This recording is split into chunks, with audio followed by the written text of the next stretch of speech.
Zübdetül hakaik, hakikatlerin özü, şekval garib, garibin şikayeti.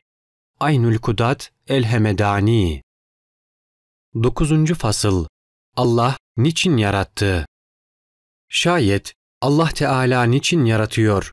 Kendisine dönük bir maksattan dolayı mı? Ki bu muhaldir.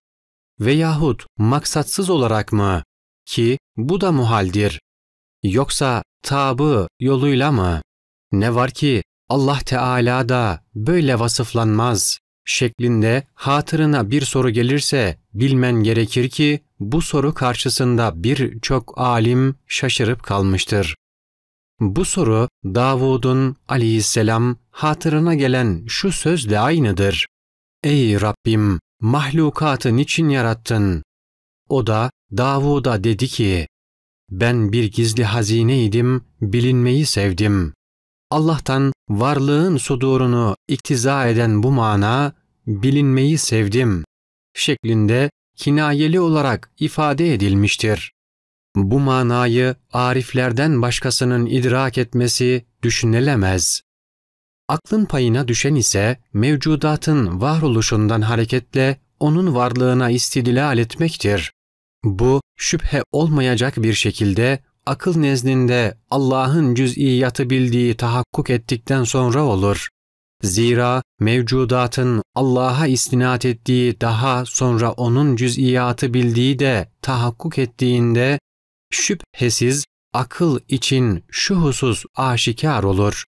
Vacibin var edeceklerini bilmesiyle birlikte onları var etmesi, onun zatı için varlığı zaruri bir sıfattır. Tıpkı kıdemin onun için zaruri bir sıfat olması gibi. Nasıl ki vacibin kadim olmaması onun için mümkün değilse, onun mahlukata mastar olmaması da öylece imkansızdır. Bu durumda o niçin varlığın mastarıdır sorusu, o niçin kadimdir sorusu gibidir. Bu sorunun cevabı şöyledir. O kadim olmasaydı vacip olmazdı. Şayet o varlığın mastarı olmasaydı vacip de olmazdı. Şu halde varlığın ona istinat ettiği her kimde tahakkuk eder ve anlaşılırsa o kişinin var etmek onun bir sıfatıdır demesi gerekir ve şunları söyler. Bu sıfat onun varlığı için zaruri bir sıfat ise onun niçin bu sıfatla nitelendiğini sormak abestir. Bu tıpkı o niçin kadimdir diye sormak gibidir. Şayet o zaruri olmayan bir sıfat ise bu takdirde o zatının dışında arizi bir sıfat olur.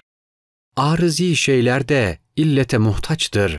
Vacip de herhangi bir konuda herhangi bir şeye muhtaç olmaktan bizatihi uzaktır. Aksi halde o vacip olmaz.